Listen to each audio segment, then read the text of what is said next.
भारत में 117 अरब डॉलर का शिक्षा उद्योग फल फूल रहा है और नए कॉलेज तेज गति से आ रहे हैं। फिर भी हजारों भारतीय युवा खुद को सीमित या बिना कौशल के स्नातक करते हुए पाते हैं, जो विकास के एक महत्वपूर्ण क्षण में अर्थव्यवस्था को कमजोर कर रहे हैं। यह एक अजीब विरोधाभास है। भारत के कुछ शीर्ष प्रौद्योगिकी और प्रबंधन संस्थानों ने गूगल के सुंदर पिचाई और माइक्रोसॉफ्ट कॉरपोरेशन के सत्तर नडेला जैसे वैश्विक व्यापार प्रमुखों को तैयार किया है, लेकिन स्पेक्ट्रम के दूसरे छोर पर हजारों छोटे निजी कॉलेज हैं जिनके पास नियमित कक्षाएं नहीं हैं, कम प्रशिक्षण वाले शिक्षकों को नियुक्त करते हैं, पुराने पाठ्यक्रमों का उपयोग करते हैं और कोई व्यवहारिक अनुभव या नौकरी प्लेसमेंट प्रदान नहीं करते हैं। उच्च शिक्षा, जो कभी केवल मेधावी या अमीर लोगों के लिए सुलभ थी, आज भारत में मध्यम और निम्न आय वाले परिवारों के युवाओं के लिए एक विशेष केस है। छात्र और माता-पिता तेजी से लागत बनाम डिग्री पर रिटर्न पर विचार कर रहे हैं। छात्रों को भर्ती करने में एक चुनौती का सामना करना पड़ता है, क्योंकि उद्योग के लिए आवश्यक विशिष्ट कौशल सेट वर्तमान के बाजार में आसानी से उपलब्ध नहीं है, क्योंकि शैक्षणिक संस्थानों में व्यावहारिक प्रशिक्षण पर कम ध्यान दिया जाता है। शिक्षा की किसी भी प्रणाली का प्राथमिक उद्देश्य एक संपूर्ण व्यक्तित्व का विकास होना चाहिए। इसका जोर नैतिक उत्कृष्टता के साथ दिए गए क्षेत्र के लिए व्यक्तित्व, चरित्र और आवश्यक कौशल पर होना चाहिए। संक्षेप में, शिक्षा का उद्देश्य एक छात्र को महत्वपूर्ण विचारक में बदलना है। एक छात्र को हर दिन कुछ नया सीखने का प्रयास करना चाहिए और उसे सीखने को व्यवहारिक उपयोग में लाना चाहिए। एक छात्र को अपने कौशल के साथ अपने इलाके में और उसके आसपास समस्या को हल करने के लिए काम करना चाहिए। यह समाज को वापस देने जैसा होगा।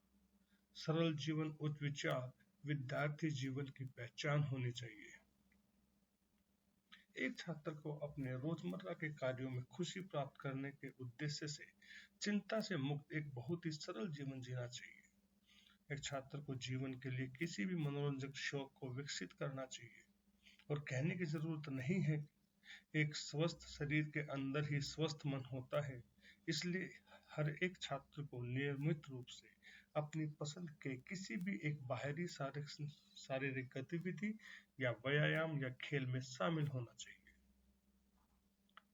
छात्रों के जीवन में अनुशासन का बहुत महत्व है। एक छात्र के जीवन में गरिमा, शिष्टाचार और आत्म अनुशासन की विशेषता होनी चाहिए। एक छात्र को काम, क्रोध, लालच, घमंड, दंभ और अति आनंद को त्यागना चाहिए और मन और चरित्र की ताकत विकसित करनी चाहिए।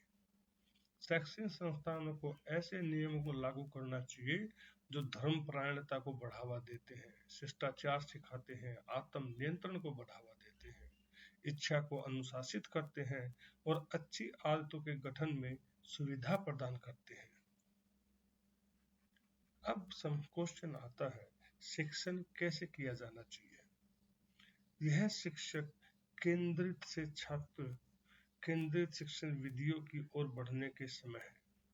निर्देशों की कोई भी विधि एक ही कक्षा के विभिन्न छात्रों की आवश्यकता को पूरा नहीं कर सकती है। सिमुलेटेड वातावरण में समस्या को हल करने पर जोर देने के साथ साथ कौशल आधारित शिक्षा अब आदर्श हो जानी चाहिए। पाठ्यक्रम को मुख्य अवधारणाओं पर ध्यान केंद्रित करना चाहिए और प्रयोगशालाओं, निदानिक परीक्षण सूत्रों, मूट न्यायालय, महत्वपूर्ण मूल्यांकन आदि के प्रयोग के माध्यम से उनके व्यावहारिक उपयोग पर अधिक जोर दिया जाना चाहिए।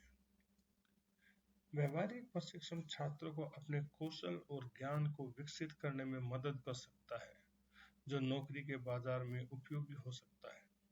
हालांकि कक्षा सिद्धांत शिक्षण भी महत्वपूर्ण है, क्योंकि छात्रों को ज्ञान और कौशल की एक मजबूत नींव प्रदान करता है जिसे व्यावहारिक स्थितियों में लागू किया जा सकता है। व्यावहारिक प्रशिक्षण कई तरीकों से कौशल बढ़ा सकता है।